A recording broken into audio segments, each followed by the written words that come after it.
नमस्कार दोस्तों।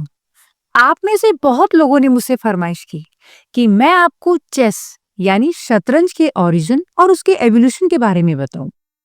जैसा कि हम सभी जानते हैं कि भारत चेस का सुपर पावर बन रहा है। आज विश्व चैंपियन एक भारतीय है, डी गुकेश, जिसने मात्र 18 वर्ष की आयु में ये मुकाम हासिल किया।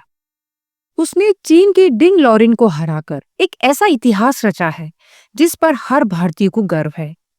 इससे पहले सबसे कम आयु के विश्व चैंपियन रशिया के 22 वर्षीय लीजेंडरी गैरी कैस्परोव थे। पिछली सदी में शतरंज पर रूस का दबदबा रहा, लेकिन इस सदी में शायद अब भारत की बारी है। लेकिन सवाल ये है कि ये अद्भुत खेल शुरू कहाँ हुआ, कैसे इजाद हुआ? क्योंकि बहुत कम लोगों को पता है कि शतरंज की उत्पत्ति यहीं भारत में हुई थी। और आज इस वीडियो में मैं आपके सामने शतरंज के इतिहास का पूरा रोचक और मनमोहक वर्णन लेकर आई हूँ। कैसे आज का वजीर या क्वीन जो इतनी पावरफुल है, वो पहले मात्र एक कदम चलती थी। कैसे कैसलिंग का कंसेप्ट आया, इन्हीं सब रोचक तथ्यों को लेकर आया है आज का मेरा ये वीडियो। तो अंत तक बने रहिएगा। और यदि आपको किसी भी टॉपिक पर जानकारी चाहिए तो मुझे कमेंट में लिखिए या मेरे इंस्टाग्राम पर आप मुझे डायरेक्ट मैसेज भेज सकते हैं। यदि आप मेरे चैनल पर नए हैं तो मेरे साथ जुड़े रहने के लिए सब्सक्राइब जरूर करें। तो आइए बिना देरी के शुरू करते हैं।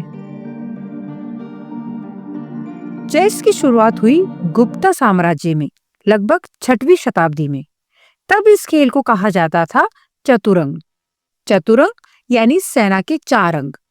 पदाती प्यादा, अश्वारोही नाइट, गज हाथी, आज का बिशप, रथ रूक। कहा जाता है कि एक राज दरबारी विद्वान ने राजा को युद्ध कला सिखाने के लिए ये खेल बनाया था। एक ऐसा युद्ध जहां रक्त नहीं बहता, जहां तलवारें नहीं टकराती और जहां विजय उन्हीं की होती है जो सोचते गहराई से हैं। उस समय शतरंज सिर्फ खेल नहीं था, राजनीति, रणनीति और धैर्य का पाठ था। एक ऐसा ब्रह्मांड जो 64 खानों में समाया हुआ था। समय बीता और भारत के विद्वानों की ये अनोखी देन पहुंची फारस।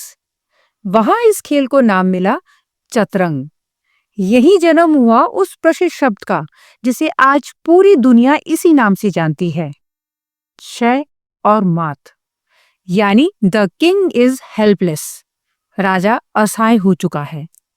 फारस में शतरंज एक राजसी खेल बन गया था। यहाँ शतरंज को मिला वजीर जो केवल एक कदम चलता था, वो भी डायगनली, यानी आज के ऊंट की तरह, परंतु केवल एक कदम। कवियों ने इस पर शेर लिखे, दार्शनिकों ने रणनीति रची और शासक इसे राजकीय शिष्टाचार का हिस्सा मानते थे। जब फारस इस्लामी साम्राज्य में शामिल हुआ तो शतरंज ने एक और लंबी यात्रा शुरू की। अरब, मिस्र, स्पेन और फिर पूरा यूरोप। यही शतरंज की बारीकियां बदली, नियम विकसित हुए, चालें तेज हुई और ये खेल धीरे धीरे अपनी आधुनिक शक्ल में आने लगा।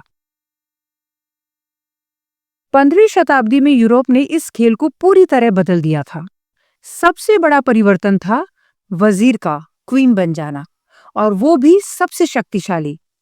अब रानी की शक्ति असीम थी, वो किसी भी दिशा में जितनी चाहे दूर चल सकती थी। ये परिवर्तन इतना क्रांतिकारी था कि खेल अचानक धीमा, सोच विचार वाला न रहकर तेज, रोमांचक और आक्रामक हो गया था। धीरे धीरे यूरोप में शतरंज के नियमों में परिवर्तन होने लगे। राजा को एक विशेष अवसर दिया गया। शय मिलने से पहले वो एक बार घोड़ी की तरह छलांग लगा सकता था। इसे उस समय किंग्स लीप कहा जाता था।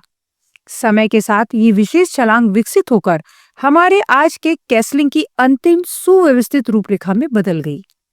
ये पूरा परिवर्तन केवल यूरोप में हुआ था। भारत या फारस की प्राचीन शतरंज में ऐसे नियम नहीं थे।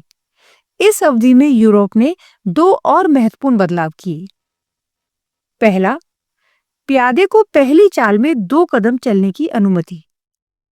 दूसरा, अंतिम खानों पर पहुंचने पर किसी भी अन्य मोहरे में प्रमोशन का अधिकार। इन सभी परिवर्तनों का उद्देश्य था शतरंज को अधिक तेज, अधिक रणनीतिक और अधिक रोमांचक बनाना। और इसी दौर में शतरंज वो बन गया जिसे हम आज मॉडर्न चेस कहते हैं। 19वीं सदी में पहली बार विश्व चैंपियनशिप हुई। फिर आए स्टेनिटस, कैपाब्लैंका, अलेकाइन, फिशर, कैस्परोव। हर एक ने इस खेल को नई ऊंचाई दी। 20वीं सदी के अंत में कंप्यूटरों ने शतरंज की दुनिया बदल दी। एआई और इंजन्स ने इंसानों को नई सीमाएं दिखाई। और इसी बीच भारत में एक शांत क्रांति हो रही थी।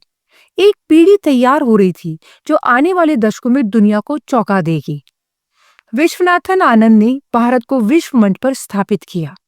फिर आए प्रज्ञनंदा, निहाल, अर्जुन, विदित, हरिकृष्णा और आज डी गुकेश ने भारत को दुनिया के शिखर पर पहुंचा दिया है। भारत जहां शतरंज का जन्म हुआ था, आज वही भारत चैंपियन बनकर दुनिया से कह रहा है, हम लौट आए हैं। शतरंज सिर्फ खेल नहीं, ये एक दार्शनिक अभ्यास है जो ये बताता है कि जीवन में हर मोहरा, चाहे वो प्यादा हो या राजा हो, सबकी अपनी एक महत्वपूर्ण जगह है। ये खेल हमें सिखाता है कि धैर्य, संयम, दूरदृष्टि और सबसे बढ़कर ये कि जीत उन्हीं की होती है जो आगे की सोचते हैं। मैं हूं डॉक्टर निशा शास्त्री और ये थी शतरंज की कहानी, भारत से दुनिया तक की अनंत यात्रा। आशा करती हूं आपको ये शतरंज की कहानी पसंद आई होगी।